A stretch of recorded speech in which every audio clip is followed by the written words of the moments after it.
नमस्कार दोस्तों, मैं हूं दीपक कुमार और आप देख रहे हैं DS pre school education YouTube channel. मैंने अपने चैनल के नाम में एक छोटा सा बदलाव किया है। इस चैनल का नाम था प्री स्कूल एजुकेशन और अब बदल के कर दिया गया है इसका नाम डीएस प्री स्कूल एजुकेशन। आज से हमारे चैनल का नाम डीएस प्री स्कूल एजुकेशन रहेगा और ये अस्थाई रहेगा। तो आज हम एक ऐसे विषय पर बात करेंगे जो पेरेंट्स के बड़े काम की होगी और वो है स्मार्ट पेरेंटिंग एंड स्किल पर, कि पेरेंट्स घर पर ही अपने बच्चे को स्मार्ट तरीके से कैसे उसमें स्किल डेवलप कर सकते हैं और उसे एजुकेशन की तरफ कैसे लेके जा सकते हैं एक अच्छे पेरेंट्स की तरह। तो आइए आज हम इसी पर बातचीत करते हैं। सबसे पहले हम जानने की कोशिश करते हैं कि स्मार्ट पेरेंटिंग आखिर कहते किसको है। हर जगह हम लोग बातचीत में भी कहते हैं कि स्मार्ट पेरेंटिंग बहुत जरूरी है बच्चों के लिए आज के समय। पहले सिर्फ पेरेंटिंग चलती थी, अब बहुत स्मार्ट होने की जरूरत है क्योंकि बच्चे हमारे बहुत स्मार्ट हो गए हैं, क्योंकि वो स्मार्टफोन साथ में लेकर के चलते हैं, पेरेंट्स साथ में लेकर के चलते हैं। तो हमें भी तो थोड़ा स्मार्ट बनने की जरूरत है, पेरेंट्स को भी बहुत स्मार्ट बनने की जरूरत है। तो स्मार्ट पेरेंटिंग की आज जरूरत पड़ गई है। तो सबसे पहले हम लोग जानते हैं कि स्मार्ट पेरेंटिंग कहते किसको है। तो देखिए, सीधी सी बात है, पेरेंट्स को ये छोटी सी गलतफहमियां सी हो गई है कि पेरेंटिंग का मतलब ये हुआ कि हम बच्चे को ज्यादा से ज्यादा पढ़ाएं, ज्यादा से ज्यादा उसे डिसिप्लिन में रखें और उसे तरह तरह की बातों से समझाएं और स्कूल में अच्छे से अच्छे स्कूल में एडमिशन करवा दें, इससे पेरेंटिंग पूरी हो गई। नहीं बाबा नहीं, ये काफी नहीं है। इससे सही पेरेंटिंग हम नहीं कर सकते हैं। और स्कूल भेज करके आप समझ रहे हैं कि अच्छे स्कूल में एडमिशन करवा दिए हैं, तो ये एक सही पेरेंट्स की जिम्मेदारी थी। हमने बहुत स्मार्टली काम किया है कि बड़े से स्कूल में भेज करके बच्चा बहुत इंटेलिजेंट बन जाएगा, ऐसा कुछ नहीं है। ठीक है, हमको शुरुआत में ही ध्यान देनी होगी। स्कूल की प्रक्रिया बाद में आती है, पहली प्रक्रिया आती है अच्छे पेरेंटिंग की। तो आज हमारे बच्चों के सामने जो बड़ी प्रॉब्लम आ गई है वो स्मार्टफोन, टैबलेट और टीवी वगैरह का, जो कि बहुत ज्यादा भटकाने में बच्चे को आगे लेके आया है। तो हमें इनसे पीछा भी छुड़ाना है और एक सही स्मार्ट पेरेंटिंग की तरफ जाना है और साथ साथ में एक स्किल भी डेवलप करना है। तो आइए हम इसको छोटे छोटे पार्ट में समझने की कोशिश करते हैं। देखिए, सही और स्मार्ट पेरेंटिंग का सीधा और छोटा सा मतलब आप समझ लीजिए एक लाइन में, वो होता है कि बच्चे को सही डायरेक्शन में समझाना, सिखाना और उसे व्यवहार में अप्लाई करना, उससे बार-बार करवाना। जैसे कि मान लिया जाए कि आपने अगर कहा कि देखो मोबाइल मत यूज़ करो, बेटा आप मोबाइल ज़्यादा यूज़ करते हैं, मोबाइल कल से नहीं मिलेगा, अभी से नहीं मिलेगा। आप जितने भी तरीके अपनाते हैं मोबाइल की आदत को छुड़ाने के लिए, वो तरीका काफ़ी नहीं है। आप उसको ऐसे कह सकते हैं कि नहीं, आप मोबाइल 30 मिनट के लिए चलाएँगे, मैं भी 30 मिनट के लिए चलाऊँगा, क्योंकि आप मोबाइल को छोड़ नहीं सकते हैं पूरी तरह से, क्योंकि मोबाइल से बहुत सारे ऐसे काम होते हैं, तो ना आप छोड़ सकते हैं, ना घर परिवार के कोई सदस्य छोड़ सकते हैं। तो आपको ये एक लाइन में कहना होगा बच्चे को कि नहीं, हमारे और आपके बीच में डील है कि मैं भी 30 मिनट चलाऊँगा, आप भी 30 मिनट चलाएँगे। इसके बाद बच्चा जब स्कूल चला जाए या कहीं और है, तो आप कहीं अकेले में बैठ करके या अपने ऑफिस में कहीं भी चला सकते हैं, जो आपकी आवश्यकता है उसके अनुसार। लेकिन बच्चे से दूर रह करके, बच्चे को सामने दिखा करके आप खुद ज़्यादा चला रहे हैं और बच्चे से अपेक्षा करेंगे, वो पॉसिबल नहीं है। साथ में पढ़ाई की जब तक बात की जाए, तो पढ़ाई में भी हम ठीक वैसे ही करते हैं। हम क्या सोचते हैं कि बच्चे पढ़ाई करेंगे, मैं बस ऑर्डर कर दूँगा, बच्चे पढ़ाई करेंगे। बैठ जाओ, पढ़ने के लिए बैठ जाओ। चलो कलम कॉपी ले लो, चलो बुक ले लो, चलो होमवर्क निकालो, देखते हैं क्या आप होमवर्क लेकर के आए। ऐसे तो बहुत जनरल सी बात है, ये स्मार्ट तरीका नहीं होगा।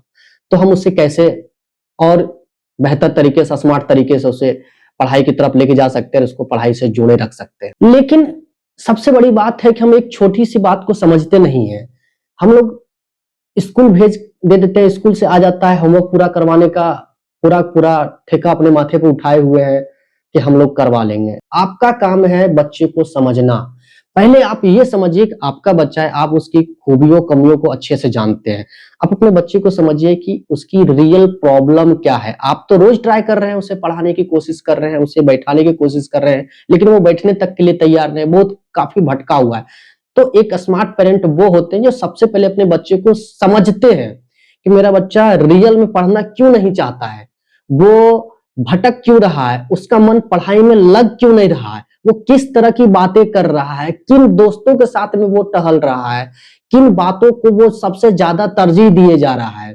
इन सब बातों को पकड़ना होगा। अब वो किस किस तरह की बातें होंगी वो आप अपने बच्चे के बारे में जानते हैं।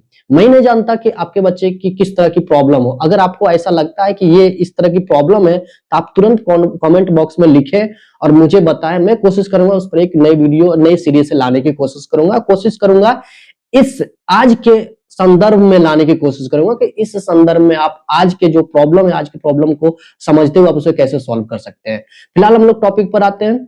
ये समझते हैं कि पेरेंट्स सबसे पहले ये समझने की कोशिश अगर कर लें कि मेरे बच्चे की प्रॉब्लम क्या है, आखिर वो क्यों नहीं पढ़ना चाहता है, वो क्यों नहीं समझता है, क्यों बात नहीं मानता है, ऐसे क्या क्या फैक्टर हो सकते हैं, क्या क्या ऐसी बातें हो सकती है जो बच्चे को भटकाए हुए है, बच्चे को मानने से समझने से रोक रही है।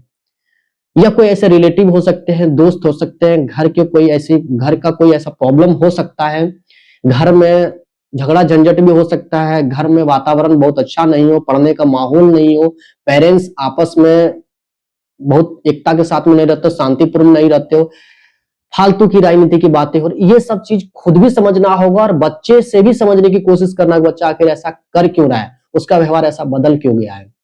तो एक सही पेरेंट्स वो होते हैं जो सबसे पहले ये समझने की कोशिश करते हैं कि बच्चे में प्रॉब्लम क्या है। जब प्रॉब्लम आपको पता चल जाती है तो आप उसके लिए क्या करते हैं, सॉल्यूशन ढूंढते हैं। तो सॉल्यूशन ढूंढना और बच्चे के सामने में ला करके रखना ये बहुत ज्यादा इजी होता है। पहले ये जानना होगा कि हमें प्रॉब्लम तक पहुंचना है, तो सबसे पहले आप प्रॉब्लम तक पहुंचे। ये एक सही पेरेंटिंग की शुरुआत होती है। एक स्मार्ट पेरेंट वही होते हैं बच्चे की प्रॉब्लम तक पहुंचते हैं। हम लोग ऐसा करते हैं कि एक पेरेंट्स के रूप में बच्चे में कोई भी ऐसी भावना दिखी जो कि लगता है कि ये चलने लायक नहीं है, ये थोड़ा सा अच्छा नहीं है, अनयूजुअल है या इसका बिहेव ठीक नहीं है, तो हम लोग डांटते हैं या मार बैठते हैं। तो मारना और डांटना सोल्यूशन नहीं है। अगर वो ऐसा कर रहा है तो वो उसकी समझ ऐसी है, वो इतनी समझ उसकी विकसित नहीं हुई है, तो वो ऐसा कर रहा है। तो आप इसकी बजाय ये तो कोशिश करें कि आप उसकी गलतियों पर डांटे नहीं, मारे नहीं, उसकी गलतियों को समझ करके उसमें सुधार लाने की कोशिश करें। एक सही पेरेंटिंग ये होती है। तो पेरेंट्स हो या घर के परिवार के कोई भी सदस्य हो, इतनी बात अगर समझ गए कि बच्चे के जो व्यवहार में जो चेंज आई है उसको हम समझ करके कैसे उसे ठीक कर सकते हैं, ये एक बड़ी बात होगी। तो ये एक सही पेरेंटिंग होगी। दूसरी बात है कि हम उसमें एक नए आदर्श को डाल सकते हैं उसी क्षण कि चलो ये प्रॉब्लम है तो इसके जगह पर हम कुछ नया ला सकते हैं। तो आप बच्चे को कुछ नया लाएं, अपने तरफ से दिखाएं कि कुछ नया वो समझे, सीखे। ठीक है, उसके सामने में आपको लाना होगा, चाहे वो व्यक्ति के रूप में हो, वो डिवाइस के रूप में हो, वो टेक्नोलॉजी के रूप में हो, वो बुक के रूप में हो, वो उदाहरण के रूप में हो, वो प्रैक्टिकल लाइफ के एग्जाम्पल से हो, वो आपको लाना होगा। तो वो आप कैसे करेंगे वो आपके प्रॉब्लम पर निर्भर करता है कि वो किस तरह की प्रॉब्लम। बच्चा ज्यादा सोता है, बहुत लेट उठता है, तो उसमें आप भी जिम्मेदार होंगे कि आप लेट तक उसको सुलाते होंगे। घर का ऐसा माहौल है कि लेट तक बातें-चीत चल रही है, टीवी चल रहा है, घर का ऐसा माहौल है।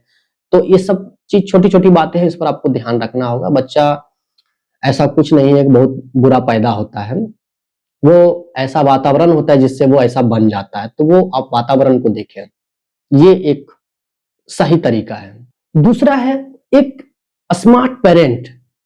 एक स्मार्ट पेरेंट्स के पास में एक स्किल तो होनी ही चाहिए। एक स्किल का मतलब ये होता है कि कम से कम एक कम्युनिकेशन स्किल हो, या किसी क्षेत्र में जैसे मान लिया जाए कि अगर आप किसी जॉब में है तो जॉब का एक्सपीरियंस हो, वो आप बच्चे से शेयर करें। वो हम बात ये नहीं करें कि आप जॉब के बारे में बताएं कि हम कैसे करते हैं, आप उसे ये सिखाएं कि जॉब में कैसे बेहतर किया जा सकता है। तो ये बच्चे को समझाएं। स्किल मतलब ये हुआ कि आप अगर किसी काम को करते हैं तो आप में एक स्किल डेवलप हो जाती है, ऑटोमेटिक हो जाती है। आप जिस जॉब में, प्रोफेशन में हो या बिजनेस में हो, तो आप में एक स्किल डेवलप हो जाती है। आप कम्युनिकेशन स्किल को भी समझ सकते हैं कि आप बच्चे को समझा सकते हैं। देखो हम बाहर में रहते हैं तो कि हम लोगों से कैसे बातचीत करते हैं, हमारे बोलने का जो तरीका है, स्किल है, वो क्या होता है, लोगों से जोड़ने का तरीका क्या है, हम बिजनेस में क्या क्या और अच्छे कर सकते हैं, अच्छे तरीके से कर सकते हैं, रख सकते हैं, अपने पढ़ाई को कैसे इंप्रूव कर सकते हैं, मैंने कैसे की थी, आपके दादाजी ने कैसे किया था, आपकी माँ ने कैसे किया था, इस तरह से करके एक नया स्किल डेवलप करें। तो खुद में भी एक स्किल लाना होगा, चाहे वो आप आज के समय में आप देख सकते हैं सोशल मीडिया को लेकर के, अब यूट्यूब पर है तो आपके पास एक स्किल हो सकती है, आपके पास में ग्राफिक डिजाइनिंग का नॉलेज, ग्राफिक डिजाइन कोडिंग का है तो कोडिंग का, आप इंजीनियर बैकग्राउंड से है तो इंजीनियर में भी आप देखते होंगे कि आपने काम को करते करते आप में एक नई तरह की स्किल डेवलप हो गई होगी। तो आप एक स्किल देने की कोशिश करें बच्चे को, तो वो भी एक स्मार्ट पेरेंटिंग की सबसे बड़ी भूमिका होगी बच्चों के लिए। सिर्फ ये मत कहिए कि ये मत करो, वो मत करो, बल्कि आप ये कहो कि चलो साथ में करते हैं। मतलब ये कि बच्चे में हमेशा कुछ ना कुछ छोटी-मोटी गलतियां होती रहती है बच्चे से हो जाती है, बच्चे की ये नेचुरल कहिए तो गुण है बच्चे का। तो आप बच्चे में वो प्रॉब्लम अगर देखते हैं तो तुरंत उसको समझ करके आप ये बोले देखो बेटा ये गलत है, ये तरीका गलत है, आपने ये नुकसान किया, देखो इस तरह का नुकसान हुआ, चलो हम लोग मिल करके इसको सुधारते हैं या इसको ठीक तरीके से करते हैं, एक सही तरीके से कर सकते हैं। तो ये भी उसके स्किल को बहुत नेक्स्ट लेवल तक लेके जा सकता है। देखिए हर बच्चा अपने आप में अलग होता है, कोई थोड़ा गुस्सैल होता है, कोई थोड़ा सा मजाकिया होता है, थोड़ा सा वो नटखट होता है, कोई बहुत चुप चुप सा रहेगा, बहुत इंट्रोवर्ट टाइप का होगा, कुछ बच्चा एक्सट्रोवर्ट होगा। तो आप देखेंगे कुछ बच्चे ऐसे भी होते हैं कि थोड़ा सा बहुमुखी प्रतिभा के होते हैं। तो आपको खोजना होगा बच्चे में एक न एक ऐसा गुण आपको दिखाई देगा बच्चे में जो कि बहुत बेहतर होगा। वो खेल में हो सकता है, पढ़ाई के किसी सब्जेक्ट में वो बेहतर हो सकता है, बोलने में बहुत अच्छा हो सकता है, वो किसी खेल में बहुत अच्छा परफॉर्मेंस कर रहा हो, किसी के साथ में बहुत अच्छा वो व्यवहार कर रहा हो, ऐसा आपको देखने को मिलेगा। तो आप उसके उस भाग पर ध्यान दें जिस पर वो कुछ न कुछ अच्छा हो, उस पर आप ध्यान दें और उसको और बेहतर करने पर आप उसको लेके जाएँ आगे। यही यही आदत जो है एक अच्छे पेरेंट्स, एक स्मार्ट पेरेंट्स की उसकी भूमिका को और निखार देता है। तो पेरेंट्स में ऑब्जर्वेशन की जो क्षमता है वो होनी ही चाहिए। अक्सर आजकल हम ये देखते हैं कि पेरेंट्स में ऑब्जर्वेशन की क्षमता जो है वो दिन ब दिन घटते जा रही है।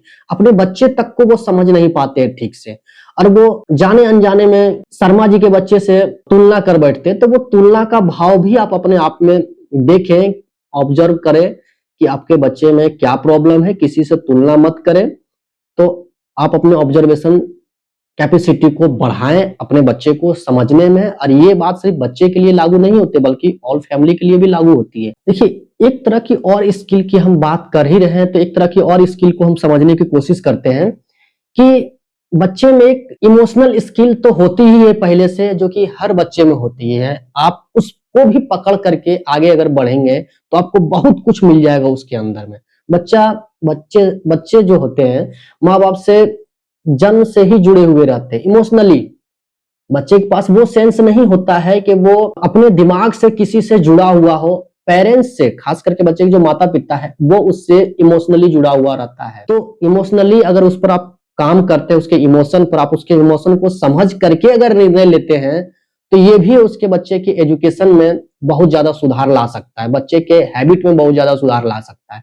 तो आप कोशिश करें कि बच्चे के इमोशन को समझे, बच्चे की भावनाओं को समझे कि वो बच्चा चाहता क्या है, किस बात के लिए वो नखरा कर रहा है, किस बात के लिए वो गुस्सा कर रहा है। साथ में बोलेंगे कि एक पेरेंट्स थोड़ा क्रिएटिव रहे बच्चों के प्रति ने तो बड़ी उदारता की बात होगी। मैं एकदम नई बात भी बिल्कुल नहीं बोल रहा हूं। क्रिएटिव का मतलब ये होता है कि आप कुछ न कुछ नया ट्राई करते रहे अपने घर में। बच्चों के पढ़ाई में, जैसे कि आप हम आपको उदाहरण अगर दें तो आज की राजनीति की बातों को लेकर के थोड़ा-सा अगर बोल दें कि अभी जैसे बिहार में विधानसभा का चुनाव चल रहा है, तो हम लोग अक्सर चौक-चौराहे पर कहीं पर भी खड़ा होकर के राजनीति की बड़ी-बड़ी बातें कर लिया करते हैं कि देखो आज का पार्टी ये है, अब देखो ये पार्टी नई आई है, ये निर्दलीय है, आज वहाँ पर जाति का चुनाव हो रहा है, लोग किसको वोट करेंगे, किसका ज़्यादा बहुमत आने वाला है। तो आप कुछ न कुछ विधानसभा के चुनाव को या चुनाव को लेकर के किसी वास्तविक परिस्थिति को लेकर के आप कुछ न कुछ अपने तरफ से नया रखते हैं बात समझ करके, समझ के आधार पर। ठीक वैसे ही आप अपने घर में बच्चे को देख करके कुछ नया उसके सामने में रिसर्च टाइप का नहीं रख सकते हैं कि आज इसकी पढ़ाई में ये हो रही है, तो इसमें इस तरह का बदलाव आ रहा है। हम कुछ और ट्राई करें, किसी और सब्जेक्ट के टीचर के पास जाएं, या फिर स्कूल में जाकर के सब्जेक्ट टीचर से बातचीत करें। इसके अगर मैथ उसका कमजोर है तो मैथ वाले से बातचीत करें, और हो सके तो आप खुद यूट्यूब पर जाएं यार, यूट्यूब पर सर्च करें। और अभी तो चैट जीपीटी भी है, चैट जीपीटी से आप सॉल्व कर करके देखें। अगर आप पढ़े लिखे हैं तो काफी मदद कर सकते हैं अपने बच्चे की पढ़ाई में। आप उसे अपने घर में एक छोटा सा बोर्ड ले आए, आप खुद से सॉल्व करें बच्चे के लिए। छोटे छोटे बच्चे हैं, कोई बड़ा मैथ तो होता नहीं है कि आप नहीं कर सकते, तो खुद से अपने घर में एक बोर्ड ला करके रखें, खुद से ट्राई करें बच्चे को 30 मिनट 40 मिनट देने का। फिर देखिए आपके बच्चे में एक नई बात आपको झलकने को मिलेगी, उसकी पढ़ाई में बहुत ज्यादा मदद मिलेगा। और ये मदद तब मिल रही है जब आप थोड़े से क्रिएटिव हो जाते हैं। आप पढ़ा नहीं रहे, मैं ये बिल्कुल नहीं बोल रहा, आपको टीचर की भूमिका में बिल्कुल नहीं आना है। आपको बिल्कुल ये दिमाग में बैठा लेना है कि आप पेरेंट्स है, माता पिता बने रहिए। आपको टीचर बिल्कुल नहीं बनना, लेकिन मैं क्या बोल रहा हूं, आपको क्रिएटिव तरीके से आना है। आपको ऐसा फील करवाना है बच्चे को कि बच्चा कुछ नया सीख रहा है आपसे, आप उनके माता पिता हैं, आपसे वो सीख रहा है। तो आपको वो तरीका खोजना होगा बच्चे को समझ करके। मैं नहीं जानता हूं किस तरह के बच्चे की प्रॉब्लम है आपके घर में, लेकिन आपको समझना होगा। उसके आधार पर आप निर्णय लें कि कौन सी चीजों को उसको ठीक करना जरूरी है। आज के समय में आप अगर देखें तो बच्चे जो पढ़ाई कर रहे हैं, स्कूल की पढ़ाई को अगर देखें तो वो काफी नहीं है। आप इस बात को समझें। आप देख रहे हैं भारत में पढ़े लिखे बेरोजगार कितने पैदा हो रहे हैं। ग्रेजुएट हो, आईआईटीएन हो, एमटेक हो, बीटेक हो, चाहे एमबीबीएस हो, आप किसी भी बैकग्राउंड के ले लें, इंजीनियरिंग हो, आप देख लीजिए कि हर क्षेत्र में कितने सारे बेरोजगार बैठे हुए हैं। अब पहले कैंपस सिलेक्शन की बात होती है, अब तो वो भी नहीं मिल रही है। अब तो डाटा ये आ रहा है कि पढ़े लिखे बहुत है, डिग्री बहुत सारे बच्चों के पास में है, लेकिन स्किल है ही नहीं। तो आप स्किल पैदा कीजिए। अगर बच्चा आपका एक सब्जेक्ट में बहुत बेहतर है तो आप उससे खुद कहिए कि आप खुद बोर्ड पर आए, अपने घर में एक छोटा सा बोर्ड रखिए, मैंने कहा ना, आप उससे कहे कि आप हमें सिखाइए। इससे बच्चे में एक टीचर वाली गुण आ जाएगी कि टीचर का स्किल आ जाएगा एक सब्जेक्ट के प्रति। ठीक वैसे ही आप उससे करवाएं, आप करें, तो ऐसा करके आप बच्चे में एक नई स्किल डाल सकते हैं। ये स्मार्ट पेरेंटिंग की एक बड़ी भूमिका होती है, और मैं इस पर हमेशा बात किया करता हूं कि एक स्किल अपने बच्चे को सिखाएं। इसलिए मैं कहता हूं वन चाइल्ड वन स्किल होना ही चाहिए हर एक घर में। किसी भी बच्चे में एक न एक स्किल एक बच्चे में अगर आ गया तो वो बच्चे में पढ़ाई के अलावा एक स्किल होने की बात अगर करें तो वो बच्चे को बहुत लेके जाएगा आगे। तो आप इस बात को समझें कि बच्चे में एक स्किल डेवलप होनी चाहिए, और वो आप कर सकते हैं। स्कूल नहीं करेगा, स्कूल अपने सब्जेक्ट पर फोकस करता है, स्कूल अपने तरीके से पढ़ा रही है, आप फोकस करें उसके स्किल पर। तो पेरेंट्स हैं तो आपको दोस्त बनना पड़े, जो करना पड़े आप बनिए, उसके इमोशन को समझिए, उसके क्रिएटिविटी को समझिए, उसके नखरे को समझिए, उसके बातों को समझिए, लेकिन आप स्किल को इनहेंस कीजिए बच्चे को। ये बड़ी भूमिका निभाएगी बच्चे को आगे बढ़ने में, उसके करियर में। अगर आज वो स्किल सीखता है, समझ सकते हैं आप 5 साल के बाद बच्चा कितना आगे जाएगा, उसके स्किल में कितना बेहतरी हो गई। तो आप बिल्कुल भी नजरअंदाज नहीं करेंगे उसके स्किल पर, क्योंकि पढ़ाई लिखाई काफी नहीं है केवल उसके लिए, उसको स्किल की भी जरूरत है। बिना स्किल का बच्चा बोरिंग सा फील करेगा, केवल पढ़ाई से वो थक जाएगा। आप उससे स्किल डेवलप करने की और भी थोड़ा थोड़ा लेके जाएं, ये बहुत जरूरी है। अब हम बात करते हैं कुछ प्रैक्टिकल टिप्स जो हर पेरेंट्स, हर स्मार्ट पेरेंट्स को जाननी चाहिए और उससे ट्राई करने की कोशिश करनी चाहिए। हर एक बच्चे के साथ में, आपके घर में जो भी बच्चे हो, 1 2 3 जो भी बच्चे उसके साथ में आप ट्राई करें। तो सबसे पहले आप ये ट्राई करेंगे अपने घर में कि 30 मिनट के लिए कोई मोबाइल यूज नहीं करेगा। नो मोबाइल जोन, मतलब कोई भी फैमिली का मेंबर हो वो मोबाइल यूज नहीं करेंगे, हरगिज नहीं करेंगे। इवन खाना खाने के टाइम भी नहीं करेंगे। आप एक ऐसा एरिया बना ले अपने घर के अंदर में जहां पर परिवार के सारे सदस्य के मोबाइल एक साथ वहां पर जमा करें, एक साथ पूरी ईमानदारी से जमा करें। सारे के सारे मेंबर घर के वो आकर के मोबाइल जमा करेंगे। ये पेरेंट्स इसलिए कर रहे हैं कि वो बच्चे को दिखेगा कि हमारे घर में एक सिस्टम है कि मोबाइल खाना खाने वक्त कोई यूज नहीं करेगा। 30 से 40 मिनट जितना आपको लगता है कि सही हो आपके घर के अनुसार, आप उतना देर के लिए मोबाइल को घर में नो मोबाइल जोन बना सकते हैं। बिल्कुल कोई यूज नहीं करेगा, एकदम ठप कर दीजिए, शट डाउन कर दीजिए जितना हो सके। इससे बच्चे में एक डिसिप्लिन आएगी, आप में डिसिप्लिन आएगी। घर के बेहतरी के लिए मैं बोल रहा हूं कि ये आपको करना ही चाहिए। इससे बच्चे को एक नया रास्ता दिखेगा कि नहीं, मोबाइल को कितना सीमित यूज करना चाहिए। साथ ही साथ आप बच्चे को पूछ सकते हैं कि बताइए आज आपको ऐसा क्या अच्छा लगा अपने लाइफ से, आपके स्कूल से, आपके परिवार से, कहीं से भी पूछ सकते हैं। ये कोई जरूरी नहीं है कि आपने स्कूल से क्या सीखा, वो बहुत पुरानी बात है। मैं स्मार्ट पेरेंटिंग की बात कर रहा हूँ। स्मार्ट पेरेंटिंग में बात बिल्कुल खुल करके बात करें कि बताइए आज आपको ऐसा क्या लगा, आज का दिन पूरा गुजरा है, आप बताइए कि आपको ऐसा आज क्या अच्छा लगा, क्या आपने बेहतर किया, क्या आप बेहतर करना चाहते हैं। खुल के बातें कीजिए, ये स्मार्ट पेरेंटिंग की बड़ी भूमिका है। इसके अलावा बच्चे में एक सेल्फ हैबिट डेवलप करें। इसका मतलब ये हुआ कि बच्चे में छोटे छोटे काम में लगाने की, उसको उस काम की जिम्मेदारी समझाने की आदत डालें, उसे हैबिट डालें। इससे बच्चे में एक अच्छी डिसिप्लिन पैदा होगी, बच्चे को थोड़ा सा मेहनती बनाएगा, और जब मेहनती वो शारीरिक रूप से हो तो उसके फिजिकल हेल्थ पर भी बहुत अच्छा प्रभाव पड़ेगा, और उसके मेंटल हेल्थ पर। उससे ये महसूस होगा कि अपनी जिम्मेदारी खुद से उठानी चाहिए। जैसे कि बच्चा अगर रोज स्कूल जा रहा है तो आपने सप्ताह 10 दिन, 15 दिन, महीने दिन तक आपने उसके बैग को अच्छे से तैयार किया, उसे सॉक्स पहनाया, उसे जूते पहनाया, उसके लेस को आपने अच्छे से बांधा, उससे अच्छे से टाई लगाया, अच्छे से आपने तैयार किया। तो इतना काम अगर आप रोज कर रहे हैं तो आप किसी किसी दिन ऐसा कर सकते थे, बेटा आप आज जूता आप खुद से पहनेंगे, आज आप खुद से टाई लगाएंगे, आज आप खुद से बैग अपने कंधे में लटकाएंगे, आज आप खुद से पैदल चल के थोड़ी दूर चलेंगे साथ में। तो इस तरह से करके आप उसे सेल्फ हैबिट दे सकते हैं। इससे बच्चे के मानसिक विकास में बहुत ज्यादा योगदान होगा। तो एक स्मार्ट पेरेंट्स की ये भी एक निशानी है कि पेरेंट्स खुद ना करके बच्चे को छोटे छोटे पार्ट में करने की आदत की ओर लेके जाएं। मैं बार बार कहता हूं, बच्चे को छोटी छोटी हैबिट दें। बच्चे को बिल्कुल आप काम से दूर मत कर देने, तो बच्चा सीखेगा क्या? वो लगेगा कि जो सीखने की चीजें वो तो किताबों में है, जो स्कूल में दिया जा रहा है। घर में तो सिर्फ आजादी है, घर में तो कुछ भी कर सकते हैं, घर में करना ही क्या है, इस तरह से वो सीखेगा। वो बिल्कुल कंफ्यूज रहेगा, घर में आके मेरा काम क्या है, करना क्या है, घर वाले क्या। बच्चे को ये हैबिट डालनी होगी आपको, तब बच्चे में वो सेल्फ अवेयरनेस भी आएगी। वो समझ पाएगा परिवार को, परिवार के स्ट्रक्चर को समझ पाएगा कि वाकई में ये सिस्टम हमारा चलता कैसे है। हम लोग सिर्फ खाते हैं, टीवी देखते हैं, स्कूल जाते हैं या ऑफिस जाते हैं, बस यहीं तक सीमित है। उसके बीच में जो छोटे छोटे काम है वो कैसे हैंडल होता है, उससे हम लोग कैसे इंटरलिंक है, अपने आप को कैसे संभाल के रखते हैं, बच्चे में कैसे आएगी वो अवेयरनेस? वो जब तक आप डालेंगे नहीं। तो ये बहुत जरूरी है, बच्चे को छोटी छोटी हैबिट में लाएं।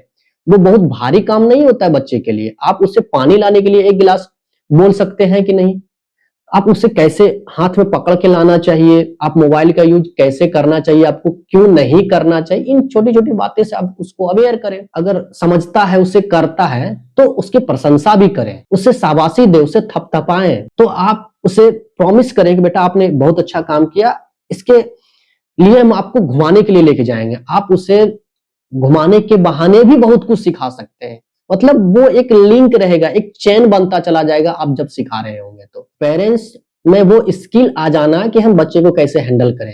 हालांकि वो होती है, लेकिन पेरेंट्स की भागदौड़ के कारण वो ध्यान नहीं दे पाते हैं। देखिए लास्ट में आप कुछ भी है, पेरेंट्स है, तो आप बच्चे के इमोशन में थोड़ा बहुत आ ही जाएंगे। बच्चा रोएगा तो आप थोड़ा सा भावुक हो ही जाएंगे। तो आप को नजरअंदाज नहीं करना चाहिए। बच्चा अगर किसी काम में थक जाता है, रोता है, गिरता है, वो हार रहा है, तो आपको बिल्कुल टीचर की भूमिका में या डिक्टेटर की भूमिका में नहीं आना है। आपको समझना, आपको इमोशनल कोच भी बनना है जरूरत पड़ने पर। पेरेंटिंग की बहुत बड़ी बात है। पेरेंटिंग बहुत तरीके से की जा सकती है, बहुत बातें समझनी होती है, वो आप धीरे धीरे समझ जाएंगे। आप हमसे भी जुड़े रहेंगे, हम बहुत सारी ऐसे बातें करने जा रहे हैं आगे चल के, जो कि पेरेंटिंग को और मजबूत बनाएगी। तो आप ध्यान दें, बच्चा जब कभी भी ऐसा करता है या उससे ऐसी बातें चूक हो जाती है, होती है, तो आपको भी दुख होता है। वो जब रोता है या वो ऐसा थका हुआ या हारा हुआ महसूस करता है, तो आप थोड़ा सा इमोशनल कोच बन जाए। आप उसे डांटे नहीं, आप उसे जाके समझाएं कि बेटा ऐसे नहीं बोलना है कि मत रो, चुप हो जाओ, बिल्कुल चुप जाओ, जाके बैठो, जाके पढ़ो। ऐसे नहीं करना है। आप उसे समझाएं, बेटा हम समझ सकते हैं आपको दुख हो रही है, आप रोए, मुझे बुरा लगा बेटा ना, आप ऐसा करें ना, चलो हम दोनों मिलके करते हैं, चलो समझे क्या बात है बेटा, आपकी क्या प्रॉब्लम है, आप हमें बताएं ना, हमसे हमसे आपकी कोई दोस्ती नहीं है। आप उसे ऐसा महसूस करवाएं कि आप उसके काफी करीबी हैं, आप उसे इमोशनली अपने आप से जोड़े, फिर देखिए वो आपको सही सही सारी बातें बताना शुरू करेगा, उसकी रियल प्रॉब्लम क्या है। वो प्रॉब्लम घर से जुड़ी हुई हो सकती है, बाहर से भी जुड़ी हुई हो सकती है, स्कूल से भी जुड़ी हुई हो सकती है। तो आप उससे समझेंगे, तो आप उससे थोड़ा सा नजदीक आए, अपने सीने से लगाएं, उससे सहलाएं, उससे थोड़ा सा सहलाएं, उससे कहानी के हिस्सों में उलझा करके, थोड़ा ठंडा करके, तब आप उससे पूछें कि बेटा बात क्या है, आप बहुत रो रहे थे, मुझे भी दुख हुआ, मुझे भी चोट लगी, लेकिन ऐसा नहीं है बेटा, आपको इसलिए ऐसा कहा गया था, आपको इसलिए ऐसे करने के लिए बोला गया था, इसमें आपको बुरा नहीं लगना चाहिए, तो मैं खुद करता हूँ, देखो मैं यहाँ यहाँ करता हूँ। तो आप इस तरह से समझाएं, ये एक स्मार्ट पेरेंटिंग की निशानी है। डांटने वगैरह मारने वगैरह की काम में मत उलझे, उससे कोई फायदा नहीं होगा, बच्चा खराब हो जाएगा। ऐसे में आपका बच्चा है, आपकी जिम्मेदारी है, आपको उठानी है। शर्मा जी के बच्चे से कंपेयर करके क्या मिलेगा आपको, आप औरों से कंपेयर मत करें, आपका बच्चा यूनिक है, आपके लिए बहुत बेहतर है। तो हमने बहुत सारी बातें की है स्मार्ट पेरेंटिंग और स्किल डेवलपमेंट पर, कि बच्चे में स्किल भी कैसे लाना है स्मार्ट पेरेंटिंग के साथ में। तो आप इस बात को समझ चुके होंगे कि क्या क्या कर सकते हैं अपने बच्चे के लिए।